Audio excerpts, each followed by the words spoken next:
Welcome to a deep dive into Genesis chapter 4, a pivotal narrative following humanity's expulsion from Eden. This chapter introduces us to Adam and Eve's first two sons, Cain and Abel. Setting the stage for a dramatic story, Cain, the elder, was a tiller of the ground, dedicating his life to cultivating the earth's bounty. Abel, his younger brother, chose a different path, becoming a shepherd, tending to his flocks. In due course, both brothers brought offerings to the Lord, a significant act of worship and devotion.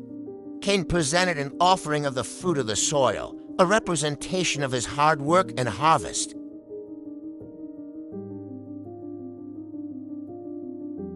The Lord looked with favor on Abel and his offering, acknowledging his sincere heart and sacrifice. But on Cain and his offering, God did not look with favor, a decision that deeply troubled Cain.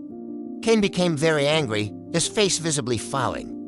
Consumed by resentment and jealousy towards his brother, the Lord, seeing Cain's distress, spoke to him, questioning his anger and downcast expression. God warned Cain, saying, "If you do what is right, will you not be accepted?" He continued.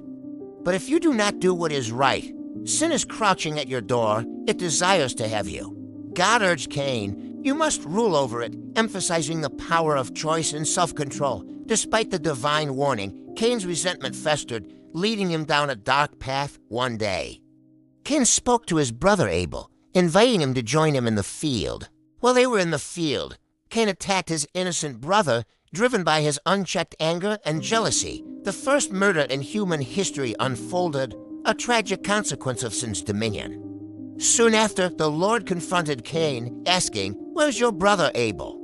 Cain, attempting to evade responsibility, defiantly replied, "I don't know. Am I my brother's keeper?" But God knew the truth, declaring, "What have you done? Listen. Your brother's blood cries out to me from the ground as a consequence of his heinous act." Cain was cursed from the ground he once tilled.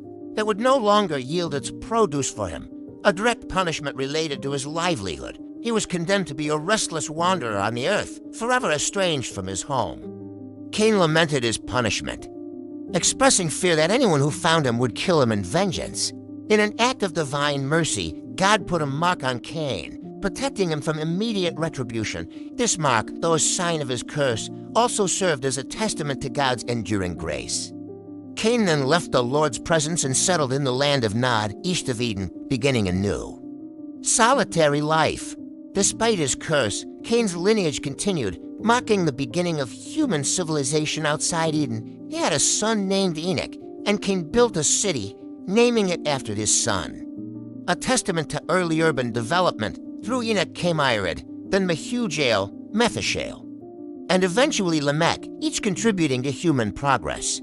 Lamech took to wives Adah and Zillah, a departure from the original marital pattern established by God. Adah gave birth to Jabal, who became the father of those who live in tents and raise livestock.